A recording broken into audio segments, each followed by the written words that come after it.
श्रीमद्भागवत महापुराण एकादश स्कंध अध्याय 25 तीनों गुणों की वृत्तियों का निरूपण।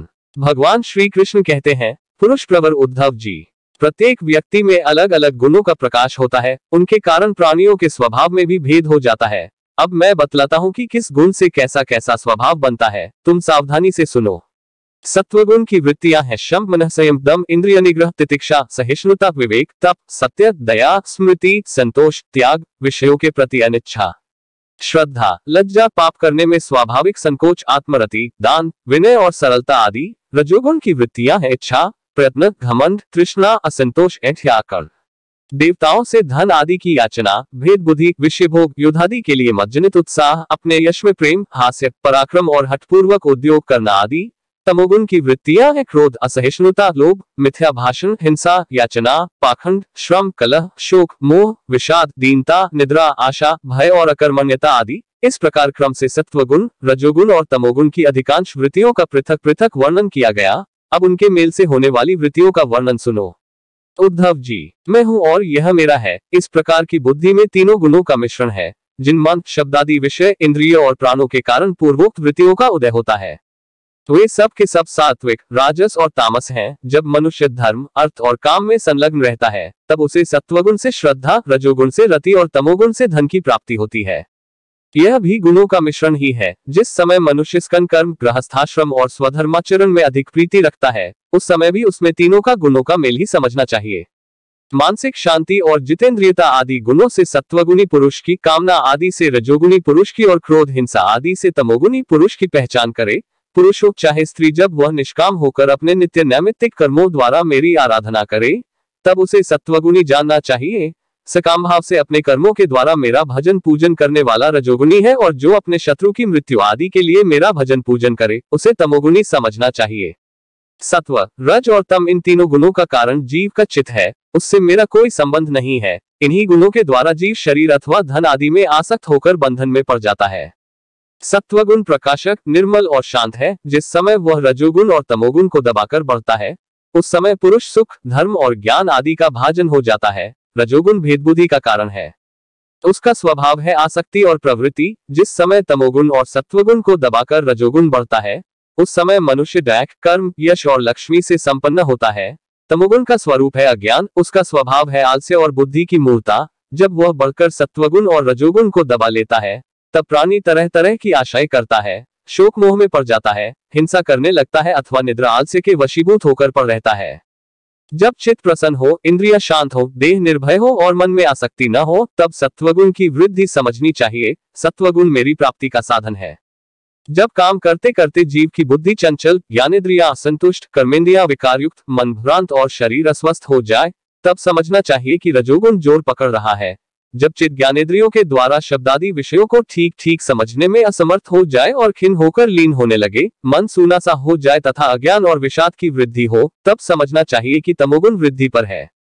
उद्धव जी, सत्वगुण के बढ़ने पर देवताओं का, रजोगुण के बढ़ने पर असुरों का और तमोगुण के बढ़ने पर राक्षसों का बल बढ़ जाता है। वृत्तियों में भी क्रमशः सत्वादी गुणों की अधिकता होने पर देवत्व, असुरत्व और राक्षसत्व प्रधान निवृत्ति, प्रवृत्ति अथवा मोह की प्रधानता हो जाती है। सत्वगुण से जागृत अवस्था, रजोगुण से स्वप्नावस्था होती है। तुर्य इन तीनों में एक सा व्याप्त रहता है, वही शुद्ध और एकरस आत्मा है। वेदों के अभ्यास में तत्पर ब्राह्मण सत्वगुण के द्वारा उत्तरोत्तर ऊपर के लोकों में जाते हैं। तमोगुण से जीवों को वृक्षादि पर्यंत अधोगति प्राप्त होती है और रजोगुण से मनुष्य शरीर मिलता है। जिसकी मृत्यु सत्वगुणों की वृद्धि के समय होती है, उसे स्वर्ग की प्राप्ति होती है।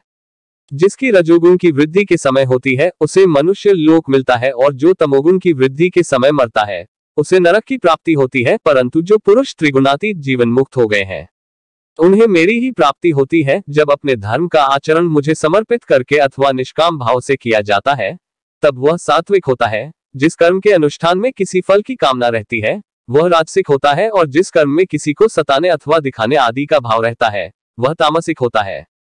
शुद्ध आत्मा का ज्ञान सात्विक है, उसको कर्ता भोक्ता समझना राजस ज्ञान है, और उसे शरीर समझना तो सर्वथा तामसिक है। इन तीनों से विलक्षण मेरे स्वरूप का वास्तविक ज्ञान निर्गुण ज्ञान है।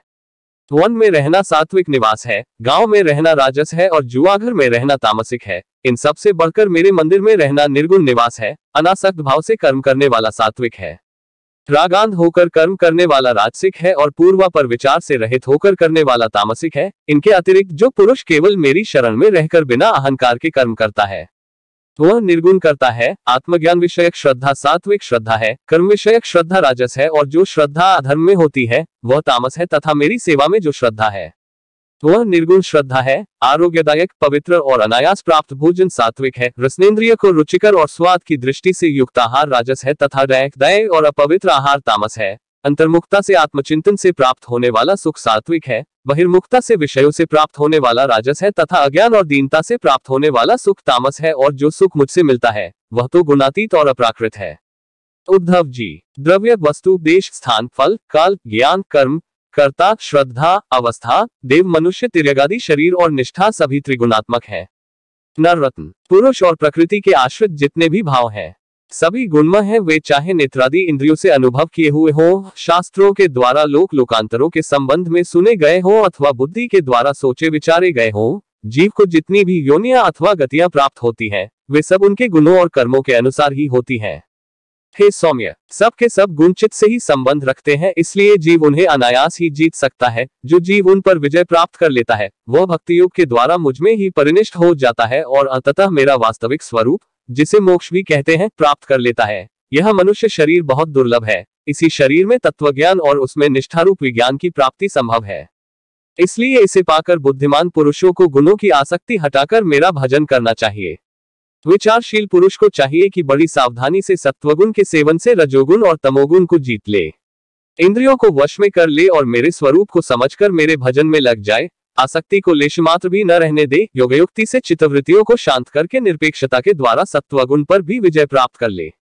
इस प्रकार गुणों से मुक्त होकर जीव अपने जीव भाव को छोड़ देता है और मुझसे एक हो जाता है। जीवलिंग शरीर रूप अपनी उपाधि जीवत्व से तथा अंतःकरण में उदय होने वाली सात्वादी गुणों की वृत्तियों से मुक्त होकर मुझ ब्रह्म की अनुभूति से एकतव दर्शन से पूर्ण हो जाता है और वह फिर बाह्य अथवा आंतरिक किसी भी विषय में नहीं जाता।